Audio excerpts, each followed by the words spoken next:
Hello, my name is Sagar. Welcome to my YouTube channel. आज मी तुम्हाला सगळ्यात इम्पॉर्टंट जो चॅप्टर आहे 11वी आणि 12वीचा ट्रिग्नोमेट्री, त्याचे बेसिक टू ॲडव्हान्स असे आपण सगळे फॉर्म्युले कवर करणार आहोत. त्याच्यामध्ये 11वीचे ट्रिग्नोमेट्री 1, ट्रिग्नोमेट्री 2 आणि 12वीचा ट्रिग्नोमेट्रिक फंक्शन्सचं बेसिक आपण सगळं या व्हिडिओमध्ये कवर करणार आहोत. तर ट्रिग्नोमेट्री असं चॅप्टर आहे की सुरुवातीपासून तर एंडपर्यंत आपण साईनपासून स्टार्ट करूया तर डायरेक्टली टॅनपर्यंत जे काही इम्पॉर्टंट असतं बारीक बारीक बारीक सगळे फॉर्म्युले आपण याच्यामध्ये कव्हर करणार. तर शेवटपर्यंत या व्हिडिओला बघत राहा आणि हा व्हिडिओ तुमच्यासाठी नक्कीच CETसाठी इम्पॉर्टंट ठरेल याची शाश्वती मी देतो. तर चला चालू करूया आपण ट्रिग्नोमेट्री. तर ट्रिग्नोमेट्री आपली स्टार्टच होते साईनपासून. तर sine theta, cos theta, tan theta हे सगळ्यात अगोदरचे आपले फंक्शन्स असतात. साईन थिटा, कॉस थिटा आणि टॅन थिटा. आता साईन थिटाचा रेसिप्रोकल हा कोसेक थिटा असतो, त्यामुळे आपण साईन थिटाला असं लिहू शकतो 1 cosec theta. Similarly cos theta can be written as 1 sec theta आणि टॅन थिटा हा 1 कॉट थिटा आपण असं याला लिहू शकतो. हे सगळं 9वीचं बेसिक आहे. इथून पुढे आपण सगळं स्टार्ट करूया जेणेकरून आपल्याला सगळ्यात इझी जाईल. आता हे फंक्शन तर आपले तयार झाले. साईन कोणाचं रिसिप्रोकल असतो, कॉस कोणाचं रिसिप्रोकल असतो, टॅन कोणाचं रिसिप्रोकल असतो, हे सिम्पल आहे. पण याच्यानंतर त्यांच्या ज्या व्हॅल्यू असतात त्या खूप इम्पॉर्टंट आहेत. तर त्या व्हॅल्यू लक्षात ठेवण्यासाठी आपण एक सिम्पल ट्रिक वापरूया. एक सिम्पल सिक्वेन्स आहेत फॉर्म्युलांची, ते आपण इथे बघूया. आता मी एक एक्स ॲक्सिस आणि वाय ॲक्सिस ड्रॉ करतो. आता let suppose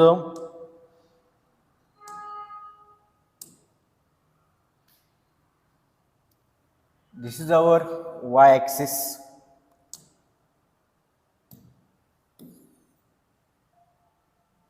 and this is our x-axis. आता आपण x-axis आणि y-axis वरती एक मी पूर्ण सर्कल ड्रॉ केलं. पूर्ण सर्कल ड्रॉ करणार, पण त्या सर्कलचा सेंटर मी ओरिजिन ठेवणार. आता एक सर्कल मी जर ड्रॉ केलं तर त्या सर्कलचा सेंटर मी सपोज ओरिजिन असा पकडला आणि सर्कलची जी रॅडियस आहे ती जर 1 मी अशी कन्सिडर केली तर माझं सर्कल हे या डायरेक्शनचं असू शकतं. जे सर्कल मी पूर्ण नाही काढणार पण फक्त फर्स्ट क्वार्टरमध्ये काढणार. का बरं? कारण की आपण जे काही अँगल्स बघतो ट्रिग्नोमेट्रीमध्ये ते 0, 30, 45, 60 आणि 90 हे 5 अँगल बघतो. आणि माझ्या बोटामध्ये पण 0, 30, 45, 60, 90 जे दिसतंय 5 बोटं ते आता इथे आपण यूज करूया. तर बघा, स्टार्टिंग आपली कायम 0 डिग्रीपासून होते, एंड आपलं ट्रिग्नोमेट्रीमध्ये 90 डिग्रीला होत असतं. आता मध्ये जे अँगल आहेत ते आपले कसे कसे आहेत? फर्स्ट अँगल जो असतो आपला 30 डिग्री, नंतर जो असतो आपला 45 डिग्री, त्यानंतरचा जो असतो आपला 60 डिग्री आणि शेवटचा असतो आपला 90 डिग्री. तर आता हे जे पॉईंट्स आहेत या पॉईंट्समध्ये हा जो पॉईंट आलाय तो पॉईंट आपला एक्स ॲक्सिसवरती आहे. एक्स ॲक्सिसवरती असल्यामुळं या पॉईंटचा आपला वाय कोऑर्डिनेट 0 असणार आहे आणि हा जो पॉईंट आहे 90 येऊन थांबलेला त्या पॉईंटचा आपला एक्स कोऑर्डिनेट 0 असणार आहे. ओके. आता हे जे सर्कल आहे ते माझं 1 रेडियसचं आहे, म्हणजे इथून इथपर्यंतचं जे डिस्टन्स झालं ते 1 झालं, म्हणून माझा एक्स कोऑर्डिनेट इकडे 1 आला आणि इथून इथपर्यंत पण माझा जो वाय कोऑर्डिनेट आपला तो आला, जो 1 आला. आता तुम्ही ऑब्झर्व केलं असेल की आपल्या ज्या ट्रिग्नोमेट्रिक व्हॅल्यू असतात साईन आणि कॉसच्या, त्या काय खूप साऱ्या नसतात, त्या फक्त 5च असतात. त्याच्यापैकी 0 आणि 1 त्या आता आपण इथे कव्हर केलेल्या आहेत. उरल्या फक्त 3 व्हॅल्यूज, त्या इकडे साईडला मी कुठेतरी लिहून घेतो. त्या व्हॅल्यूज अशा आहेत 1/√2, 1/2 आणि √3/2. आता गमतीशीर बाब अशी किंवा एकदम सोपी व्हॅल्यू याच्यातली म्हणायची तर ती 1/2 आणि ही जी व्हॅल्यू आहे 1/√2 याची थोडीफार जादू वेगळीच आहे. आता ही व्हॅल्यू जी आहे ना ती आपली 45 डिग्रीला सेम असते. मग मी इथे 1/√2 आणि 1/√2 असं काहीतरी लिहून घेतो. आता 3 व्हॅल्यूज पैकी एक व्हॅल्यू आपली कव्हर झाली. उरल्या या 2 व्हॅल्यूज. या 2 व्हॅल्यूज पैकी √3/2 ही थोडीशी विचित्र दिसते. मी आता 30 डिग्रीला एक ऑर्डर पेअर करणार आहे. 30 डिग्रीला ऑर्डर पेअर जी येणार आहे आपली, त्या 30 डिग्री ऑर्डर पेअरमध्ये या दोघांमध्ये जी अवघड व्हॅल्यू आहे ती √3/2 मी फर्स्ट घेणार, 1/2 मी सेकंड घेणार. हीच ऑर्डर पेअर स्विच केली की माझी ऑर्डर पेअर येणार 60ला 1/2 √3/2. आता नीट लक्ष देऊन बघा, 0 to 90 सगळ्याच्या सगळ्या व्हॅल्यू आपण इथे कव्हर केल्यात. पण कोणाचे हे काय केलं आपण, कोणासाठी केलं, तर सगळ्यात इम्पॉर्टंट आपला ट्रिग्नोमेट्री जो चॅप्टर असतो ना, त्याच्यामध्ये मला 2 जरी व्हॅल्यूज भेटल्या कोणाकोणाच्या, साइन आणि कॉसच्या, तरी मी सगळ्या व्हॅल्यू फाइंड आउट करू शकतो. कशा, त्याचं नीट लक्ष देऊन बघा. आता जो माझा एक्स ॲक्सिस आहे ना, या एक्स ॲक्सिसला मी कॉस ॲक्सिस असं म्हणणार आणि वाय ॲक्सिसला मी साइन ॲक्सिस असं म्हणणार. म्हणजे नेमकं काय बरं, आता हे सगळं बेसिक तुमचं 11वीमध्ये झालेलं आहे. पण डायरेक्टली आपण इथे बघूया की एक्स म्हणजे कॉस ॲक्सिस, वाय म्हणजे साइन ॲक्सिस. हे जरी आपण बघितलं की आपल्याला कोणत्या क्वार्टरमध्ये कोण पॉझिटिव्ह कोण निगेटिव्ह हे पण आपल्याला इझिली समजतं. ते ऑल स्टुडंट्स टेक्स कॉपी ते तर आहेच आपल्याकडं. पण एक पर्टिक्युलर क्वार्टरमध्ये आपल्याला बघायचं असेल तर एक्स म्हणजे कॉस, वाय म्हणजे साइन, आपण असं बघूया. म्हणजे इकडे माझा कॉस ॲक्सिस पॉझिटिव्ह, इकडे माझा कॉस निगेटिव्ह, वरती माझं साइन पॉझिटिव्ह, खाली माझं साइन निगेटिव्ह. बस संपलं ट्रिग्नोमेट्री. आता या ज्या व्हॅल्यू आल्या आहेत, आता यांची गंमत थोडीशी बघूया. एक्स ॲक्सिस म्हणजे कॉस असेल तर एक्स कोऑर्डिनेट म्हणजे कॉसची व्हॅल्यू, वाय ॲक्सिस माझा साइन असेल तर वाय कोऑर्डिनेट म्हणजे साइनची व्हॅल्यू. अशा पद्धतीने आपण सगळ्या व्हॅल्यूज आपल्या इथे सांगू शकतो. फॉर एक्झाम्पल, माझी ही जी व्हॅल्यू आहे 1/√2 ती फर्स्ट कोऑर्डिनेट म्हणजे एक्स कोऑर्डिनेट म्हणजे कॉसची व्हॅल्यू आहे. म्हणजे मला डायरेक्टली लिहिता येईल cos 45 degree equal to 1/√2. Similarly ही जी व्हॅल्यू आहे ना √3/2 ही कॉसचीच, पण कोणत्या अँगलला, 30 डिग्रीला. म्हणून मी लिहू शकतो cos 30 degree is equal to √3/2. याने काय होणार माहिती का, की याने तुमचा जो 10वीचा मोठा टेबल होता ना, ते टेन्शन डोक्यातून येऊन गेलं. एवढ्या फक्त व्हॅल्यूज, हे एक तर पिक्चोरियल रिप्रेझेंटेशन एकदा डोक्यात ठेवा. ट्रिग्नोमेट्री हसत हसत इझिली तुम्ही क्रॅक करू शकता. आता कॉस कॉस बघितलं आपण, एखादा साइनची व्हॅल्यू बघूया.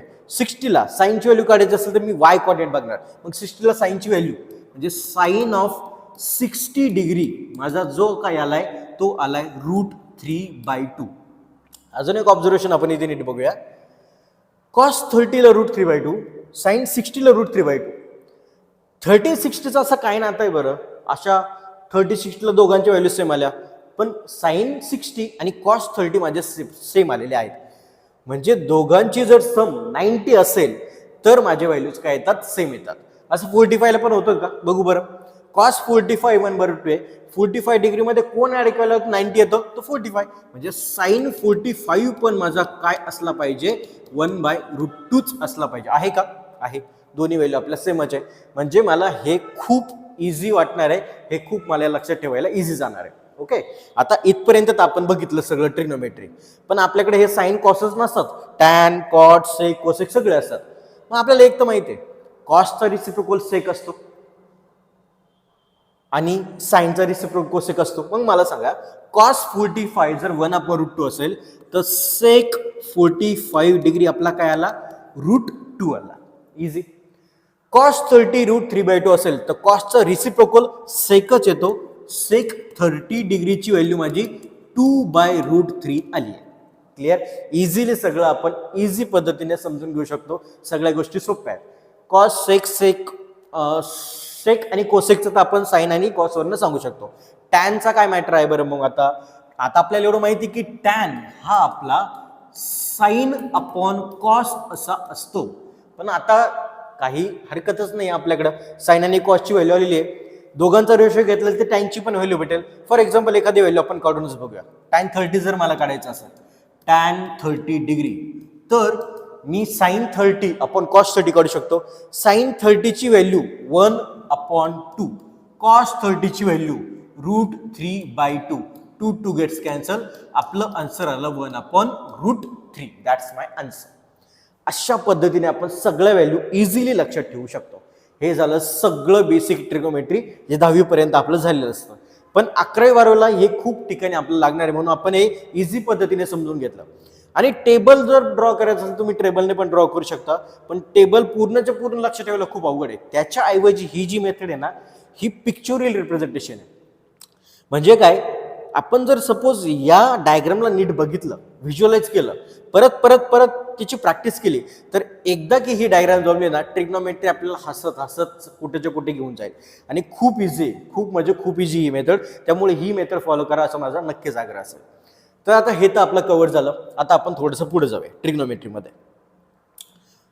आता साइन, कॉस, टॅन, सेक, कोसेक सगळ्या व्हॅल्यू आपल्याकडे आलेल्या आहेत. साइन कोणाचा रेसिप्रोकल असतो, कोसेक असतो की काय असतं, सगळं आपण बघितलंय. आता पुढे जाताना सगळ्यात इम्पॉर्टंट आपण जे बनणार ते 11वीचं ट्रिग्नोमेट्री. 11वीच्या ट्रिग्नोमेट्रीमध्ये अलाइड अँगल्समध्ये आपण फक्त 0 to 90चा विचार नाही करत, तर 0 to 360 डिग्री म्हणजे पूर्ण सर्कलचा विचार करत असतो. मग आता अलाइड अँगल्स आपण एकदम इझी पद्धतीने आणि लवकरात लवकर समजून घेऊया की नेमके अलाइड अँगल्स कसे वर्क करतात. आता परत एकदा आपण काय करूया, एक क्वाड्रंट ड्रॉ करू.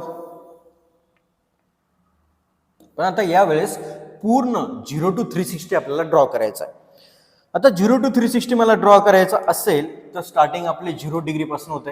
इथे असतो आपला बसलेला 90 डिग्री, इथे असतो 180 डिग्री, इथे 270 डिग्री आणि इथे शेवटला 360 डिग्री.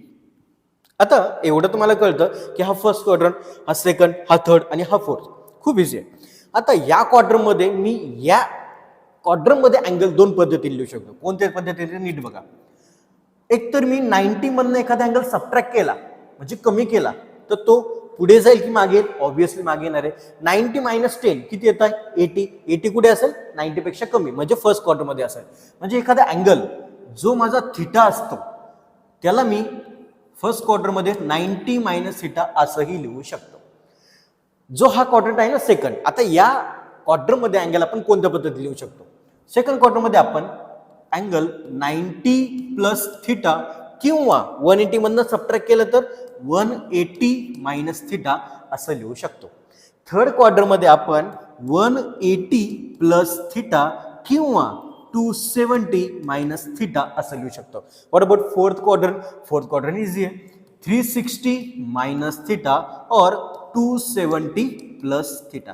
हे सगळं इझी आहे, क्लिअरली तुम्ही बघू शकता. आता अलाइड अँगलमध्ये टोटल म्हणायचं जर झालं तर प्रत्येक क्वाड्रंटमध्ये 12 फॉर्म्युले असे 12 4 48 फॉर्म्युले आपल्याकडे तयार होतात. पण तिथे एक थोडीशी छोटीशी एक सिक्वेन्स आहे, ती एकदा तुम्हाला कळली की हे 48 फॉर्म्युले तुम्ही तयार करू शकता. लक्षात ठेवायची गरज अजिबात नाही. तर ती सिक्वेन्स कशी तयार करायची ते आपण नीट समजून घेऊ. अगोदर लक्ष द्या फक्त. आता असंच समजा मॅथमध्ये आपण अजूमच करत असतो, खूप गोष्टी आपण अजूमच करत असतो. आता मी एक अजूम करतो काय की मी या 0 डिग्रीला ना असं इथे उभा आहे. सपोज हा मी आहे. ओके. आता मी इथे पुढे चालत चालत चालत चालत गेलो. इथे मला एक चौक लागला. चौक लागला तर माझ्याकडे पुढे ऑप्शन आहे. एक तर मी सरळ जाऊ शकतो किंवा कुठेतरी या आडव्या रस्त्याला जाऊ शकतो. आता माझ्याकडे दोन शब्द आले, एक तर सरळ किंवा एक हा असा क्रॉसचा आडवा रस्ता. आता माझी डायरेक्शन कधी चेंज होणार नाही. ज्यावेळेस मी असा सरळ गेलो परत पाठीमाग गेलो तर माझी डायरेक्शन अजिबात चेंज होणार नाही. पण 90 डिग्रीला आणि 270 डिग्रीला जर मी क्रॉस केलं तर 100% माझी डायरेक्शन चेंज होणार आहे. म्हणजे दोन शब्द आले आपल्याकडे, कोणते? चेंज आणि चेंज नाही, म्हणजे नो चेंज. मग मी आता ते लिहून घेतो, चेंज आणि नो चेंज. आता चेंज कुठे कुठे? चेंज म्हणजे डायरेक्शन चेंज. मग चेंज कुठे कुठे? एक तर 90 किंवा 270. म्हणजे चेंज मी लिहून घेणार 90 डिग्री और 270 डिग्री. आता नो चेंज कुठे असेल रे? नो चेंज म्हणजे हा सरळ रस्ता. म्हणजे कोणकोणते अँगल आले? 0 डिग्री, 180 डिग्री, 360 डिग्री. म्हणजे 0 डिग्री, 180 डिग्री आणि 360 डिग्री या ठिकाणी माझा अँगल किंवा व्हॅल्यू जी आहे ती चेंज होणार नाहीये. हे एकदा कळलं आपल्याला की आता आपण जाणार की चेंज नो चेंज तर कळलं, पण कोण कोणामध्ये चेंज होतं हे तर आपल्याला अजून माहित नाही. मग आपल्याकडे 6 ट्रिग्नोमेट्री फंक्शन्स असतात. 6 मध्ये सगळ्यात इम्पॉर्टंट कोण कोणते आहेत रे? साइन, कॉस हे इम्पॉर्टंट आहे. म्हणजे आता चेंज जर होणार असेल तर साइन कॉस मध्ये चेंज होईल, कॉस साइन मध्ये चेंज होईल. टॅन कॉट मध्ये चेंज होईल, कॉट टॅन मध्ये चेंज होईल. उरली कोणती पेअर? सेक आणि कोसेकचे आपल्याकडे पेअर उरले. आता हे तर सगळं आपल्याला एकंदरीत कळलंय. हे झालं फाउंडेशन ऑफ अलाइड अँगल्स. आता मग याचे यूज कसं करायचं, अलाइड अँगल्स फाईन कसे करायचे, तर सोपं आहे, खूप सोपं आहे. फक्त लक्ष ठेवा की ही जी डायग्राम आहे ती एकदम इझी वाटली असते तुम्हाला. चेंज कुठे, चेंज आपले 90 आणि 270 ला, नो चेंज कुठे 0, 180, 360 ला, याला चेंज नाहीये. मग आता चेंज जर झालं तर साइन कॉस मध्ये, कॉस साइन मध्ये, टॅन कॉट मध्ये, कॉट टॅन मध्ये, सेक कोसेक मध्ये आणि कोसेक सेक मध्ये, एवढं फक्त आता आपल्याला लक्ष ठेवायचं आहे. मग आता जाऊया एक्झाम्पल्सकडे का फॉर्म्युलाकडे. आता सपोज माझ्याकडे क्वेश्चन आला, what is sine of 270 degree plus theta. Suppose हा आपला एखादा क्वेश्चन आपल्याला विचारलाय क्वेश्चन मध्ये किंवा एखादी व्हॅल्यू आपल्याला काढायची आहे. 270 प्लस थिटा सपोज आपल्याला काढायचा असेल तर मला सांगा 270 कुठे असतो, इथून इकडे आलं 0, इकडे 180, वरती 90, खाली 270, म्हणजे इकडे 9 to 270 म्हणजे चेंज. चेंज जर असेल तर साइन कोणमध्ये चेंज येतो, कॉस मध्ये, म्हणजे साइनचा झाला माझा इथे कॉस. हा थिटा जो आहे ना तो ऍज इट इज पुढे आपल्याला लिहून घ्यायचा आहे. ओके, आता नेक्स्ट जे आहे ते या कॉस थिटाच्या जे पुढे काय येणार आहे ना ते हे साइन आहे आता इथलं. आता ते साइन डिपेंड असतं आपल्या क्वाड्रंट वरती. आता 270 प्लस थिटा हा कोणत्या क्वार्टर मध्ये, तर 270 प्लस थिटा हा आपल्या फोर्थ क्वार्टर मध्ये. मग फोर्थ क्वाड्रंट मध्ये मग कोणाचं साइन बघायचं, साइनचं साइन बघायचं की कॉसचं बघायचं, तर आपण क्वेश्चन कुठून स्टार्ट करतोय, साइन पासून स्टार्ट करतोय. तिथे आपण साइनचं साइन बघणार, म्हणजे साइनचं पॉझिटिव्ह साइन आहे का निगेटिव्ह साइन आहे फोर्थ क्वार्टर मध्ये हे चेक करणार. मग आता ऑल स्टुडंट्स टेक कॉफी, यावेळी आपण बघितलं तर सी म्हणजे फोर्थ क्वार्टर मध्ये सी येतो आणि सी फॉर माझा असतो कॉस. एक तर कॉस किंवा त्याचा रिसिप्रोकल सेक पॉझिटिव्ह, बाकी सगळे निगेटिव्ह. किंवा जी मेथड मी तुम्हाला याच्या अगोदर सांगितली होती कोणती, आपली क्वाड्रंटची, त्या क्वाड्रंटमध्ये मला एवढं कळलं की आपण फोर्थ क्वार्टरमध्ये आहोत. फोर्थ क्वार्टरमध्ये आपण आहोत इथे आणि हा माझा जो आहे तो कॉस ऍक्सिस आहे. कॉस ऍक्सिस इकडे पॉझिटिव्ह असतो, इकडे निगेटिव्ह असतो. साइन ऍक्सिस वरती पॉझिटिव्ह असतो, खाली निगेटिव्ह असतो. मग आपल्याला कोण बघायचं, साइन खाली निगेटिव्ह, म्हणजे या दोन क्वार्टरमध्ये निगेटिव्ह, म्हणजे 100% या क्वार्टरमध्ये तो निगेटिव्ह असेल. माझं आन्सर आलं मायनस कॉस थिटा. ओके, अशा पद्धतीने आपण सगळे फॉर्म्युले तयार करू शकतो. हा मी 48 फॉर्म्युल्यापैकी एक फॉर्म्युला तुम्हाला तयार करून सांगितला. अजून 2-3 आपण बघूया याच्यापैकी. आता सपोज मला काढायचा आहे tan of 180 degree plus theta. आता परत एकदा 0, 180, सरळ जायचं, सरळ यायचंय, चेंज नाहीये, म्हणजे टॅन असेल तर माझा इकडे टॅनच थिटा आला. उरला प्रश्न बाहेरच्या साइनचा. आता 180 प्लस थिटा म्हणजे तो इथे असतो 180 प्लस, मग इथे माझा टॅन काय असतो, पॉझिटिव्ह असतो, म्हणजे माझा आन्सर आलं पॉझिटिव्ह टॅन थिटा. आता हे झाले सगळे फॉर्म्युले, तुम्ही आता याच्यानुसार करू शकता, तयार करू शकता. मी एखादी व्हॅल्यू कशी काढायची ते पटकन सांगतो तुम्हाला. सपोज मला विचारलंय value of cos of 135 degree. आता आपल्याला व्हॅल्यूज फक्त 0 to 90 मध्ये माहित असतात. हा 135 90 पेक्षा मोठा आहे, मग याची व्हॅल्यू कशी काढायची ते आपण लवकर बघूया. आता 135 आहे कोणत्या क्वार्टर मध्ये, सेकंड मध्ये. मग सेकंड मध्ये आपण दोन पद्धतीने जाऊ शकतो, एक तर 90 प्लस थिटा किंवा 180 minus theta. But always remember that theta is always in first quadrant. हा, मग आता मला सेकंड क्वार्टर मध्ये पोहोचायचंय, मी हा 180 मायनस थिटा घेऊ की 90 प्लस थिटा घेऊ. आपल्या डोक्याला जास्त ताणच नको म्हणून मी डायरेक्टली 180 मायनस थिटा. का बरं, कारण 180 ला चेंज नो चेंजचं टेन्शनच नाही. 0, 180, 360 नो चेंजेस असतं सगळीकडे, म्हणजे आपल्याला चेंज करायची गरजच नाही पडत. मग मी 135 ला अगोदर 180 मायनस किती डिग्री लिहू शकतो, तर 180 मायनस 45 डिग्री आपण असं लिहू शकतो. मग आता 180 मायनस 45 आपण लिहून घेतलं, तर मग 180 ला चेंज का नो चेंज, नो चेंज, म्हणजे कॉसचा कॉसच राहिला. पुढे अँगल आपला 45 डिग्री आला. आता उरला प्रश्न बाहेरच्या साइनचा. मी ऑलवेज सांगितलंय एक्स ऍक्सिस कॉस असतो, आपल्याला कॉसच बघायचा आहे. कॉस इकडे निगेटिव्ह असतो, म्हणजे या क्वार्टरमध्ये तो निगेटिव्ह आला. आन्सर आला माझा मायनस कॉस 45 डिग्री. आता थोडासा आठवण्याचा प्रयत्न करा पहिली स्लाइडचा. काय 45 डिग्रीला कॉसची व्हॅल्यू काय होते, तर 45 डिग्रीला दोघांचे व्हॅल्यू साइन आणि कॉसच्या सेम असतात, तर 1/√2.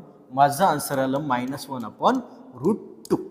हे झालं आपलं अलाइड अँगलचं एक्झाम्पल, जे आपल्याला खूप ठिकाणी यूज करता येतं. ओके, एकंदरीत अलाइड अँगल तुम्हाला कळले असतील. तर आपण आता थोडंसं ॲडव्हान्समध्ये ट्रिग्नोमेट्रीमध्ये पुढे जाऊया.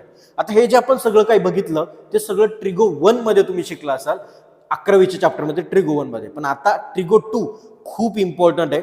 त्याच्यामध्ये डबल अँगल, ट्रिपल अँगल, फॅक्टरेशन, डिफॅक्टरेशन हे सगळे फॉर्म्युले आपल्याला डेरिव्हेटिव्हमध्ये, इंटिग्रेशनमध्ये लागत असतात. म्हणून त्याच्यासाठी आपण आता हे सगळं बेसिक तर करून घेतलंय. पण आता आपण जाणार पुढच्या व्हिडिओमध्ये कोणाकडे, तर डबल अँगल, ट्रिपल अँगलच्या फॉर्म्युल्याकडे. Okay, thank you so much.